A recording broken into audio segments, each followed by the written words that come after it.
God made you creative to be able to build this out for your family, and what works for my family and my home may or may not work for you, and that's okay. And so there's several things that we do in our family that I love and that's helpful for our kids.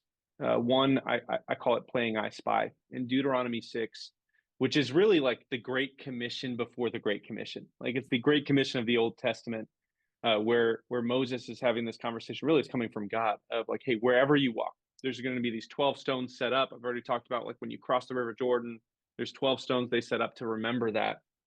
And basically God's telling the people, hey, when you're upright, when you're laying down on the grass, when you're journeying, whatever, as you pass by these stones, your kids are going to ask about it and tell them about what I have done here.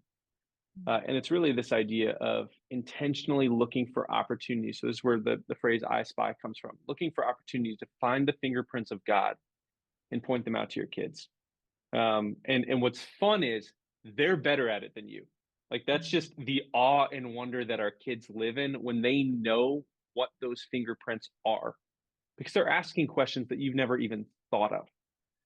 And when they know that, hold on, that's because of God. Like that sky was hand painted by the creator of the universe. When they start to unpack that, they're going to blow your mind as much as you blow theirs.